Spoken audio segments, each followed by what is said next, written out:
One of the biggest myths in our community is that the black fathers are not there. My father, for example, he was there. It's not about the end result, it's about the process. There's too many mothers that are raising these kids. I couldn't watch it because I was so afraid they were going to kill him. What do we present before you all to get you guys engaged in anything? Because anytime a man can come in your house and lay with your wife right next to you, what kind of self-esteem you gonna work with?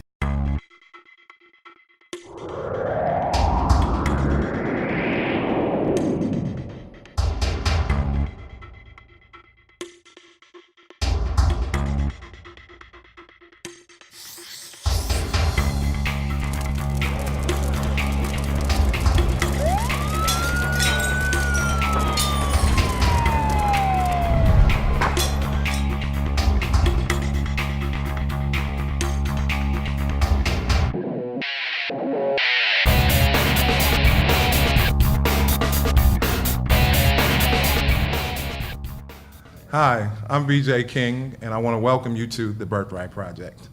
This is the first show of the Birthright Project entitled Our Fathers. This season, we have a gift for our young black men. We will be putting back what has been taken by encouraging, teaching, guiding our future leaders.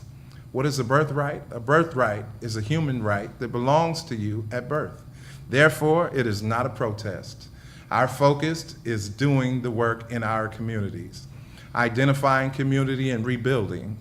This means it all starts with you. Today, we start from the beginning. Let's work on our fathers. What pull means is that if you notice from the story, the little guy is being kept alive by this motorcycle club. As you go further into the story, the motorcycle club and the boy's father, who's in the wheelchair, were high school buddies. So basically, the little boy is being kept alive from the pull of his father, because his father had clout. What motivated you to use the intensity of the characters that you did? I couldn't watch it because I was so afraid they were going to kill him, and I didn't want to see that. I want the ending to be a happy ending. I just don't want to see any more kids just killed like that, you know. So I want something happy. I mean, I want it, if not happy, but at least I want him to survive. In other words, you know, even through all of the troubles and things, he may be scarred, but survive. In the real world, that's our hope. Yeah. But in actuality, my son now is serving 38 years to life. Oh my God. And this was something that led up to the lifestyle that came behind this. And so, and you know, I'm a daddy, you know, and so in all hopes, I would have hoped that he became this basketball star, and you know, they offered him tennis shoe endorsements in high school. But that's just not reality all the time. And it's not always the parents' fault. You follow what I'm saying? So these stories, we can get into the habit of telling the real stories because a lot of us parents don't know who our kids are when they leave the house. I have been a father since my late teens. I've done some really great things. I have 2 children who have graduated with degrees in college, and then I have 2 sons who are imprisoned with life sentences. So my story is a little different than a lot of stories. But we come together tonight to discuss the role of the father and what's been missing. If we were to list the order of the biggest issues in the black community, at the top, people would say it's our fathers. Today, I have here to discuss with me some fathers. Reuben Johnson, tell us something about yourself, Reuben. Hey, nice to be here. I'm a filmmaker, and also I've been given the gift of being a father of 3 kids. I have a son, and I have 2 beautiful daughters. And 2 of my daughters are in college, and my son has reproduced himself, and I'm a grandfather now. Welcome so to my life. Yes, it's all good. Next up, I want to introduce you to my man, Dorian Hampton. How you doing, D? Thank you. Tell everybody about yourself. My name is Dorian Hampton. I'm here from Pasadena, California. I'm just a up-and-coming athlete, student, and a uncle, daddy, if you would say. I don't have any children of my own, but the father of my niece is more or less absent, so I am stepping in to, take that role. Nice. It's great. Big of you. Let me introduce you to Jace Ward. How you doing, Jace? I'm doing fine. Tell us a little bit about yourself. Well, I'm a police officer and a father of four, 3 adult sons and a daughter. I grew up as, my father died when I was in middle school. So I was basically raised by my mom, raising 4 boys and 2 girls. So I felt it's real important, really, I learned real young that it's important to be that father figure. And I always said, I'm going to be there for my sons or my children in general. Nice. Last but not least, Mr. Keith Burke. My man, how you doing, man? How you doing? My name is Keith Burke. I'm from Philadelphia, Pennsylvania. I have 3 sons, 2 adults, and I pressed the restart button. I got a 5-year-old, so I'm starting all over. Definitely been a learning experience. I mean, I feel like with this youngest one, I kind of get to get a little better this time. Right. I mean, all in total, I have 4 sons because I'm in a relationship, and what's hers is mine, and what's mine is hers. So I've learned a lot of patience, and so this is really an opportunity to do things in a way that I can understand from a much more mature perspective at this point. So you mean to tell me you just took some woman's baby? I took them. Yeah, we kind of adopted each other. Yeah. I love it. Yeah. Well, great to have you guys here, man. Good to be It's here. great to be here.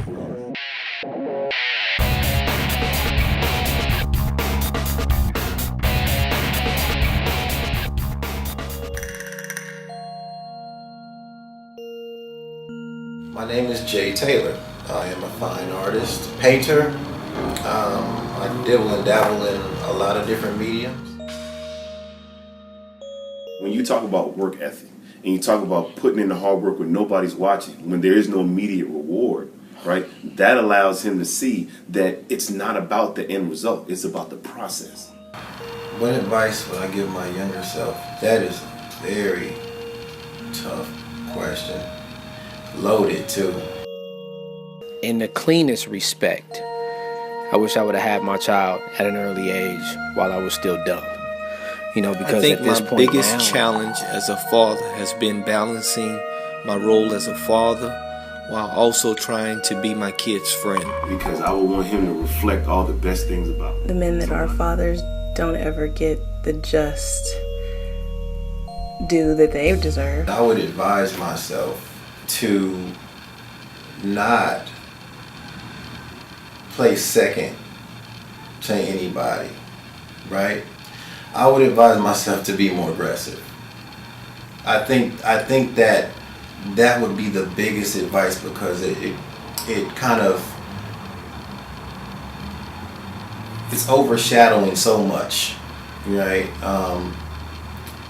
If you want to be great at whatever it is, you can't have fear. I left Memphis truthfully because me and my father weren't really getting along. We didn't see eye to eye on very many things. He's a very proud man, right? Very strong black man. He is the type of father that doesn't explain what it is that he expects from you. He just expects you to do it because he says so, right? And I think because of who I was and who I was growing to be at 15, I don't think that he understood that part of me because he never got to know that side of me. He worked all the time.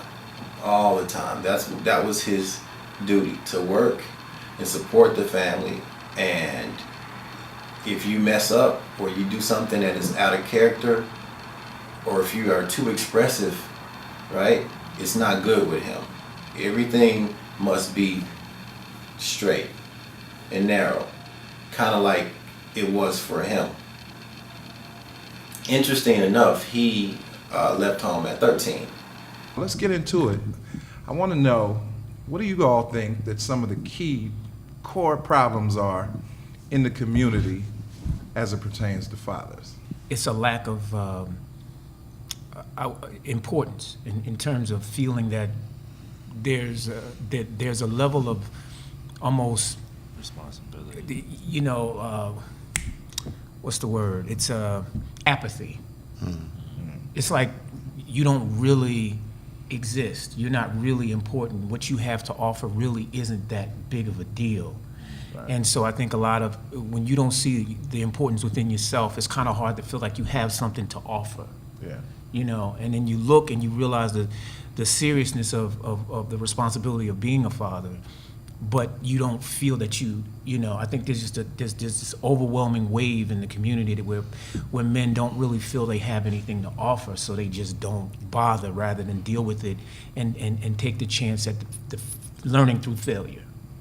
Because there's going to be a lot of failure. Right. And you learn from that. But if you feel like you absolutely have nothing to offer, then you just kind of steer clear of that. Back, Yeah, you fall back, you don't deal with it. And I think we have to go all the way back to slavery, where we can say it originated from. Because when you look at it, how as slaves, as black men, we were taken from our families way back then. Generation after generation, we've learned, or we've kind of been indoctrinated. Yeah, to say, boom, okay, it's time to step away. And so now, instead of being taken away, we're actually walking away. Well, Jace, what do you mean when you say taken away? Well, you know, in the beginning of time, we talk about slavery and how we were taken away and then brought over. And so as, you know, time has evolved, you know, it's gone from slavery being taken away to incarceration. Then we talk about the streets, where now we more involved in the gang banging or drug using and drug selling.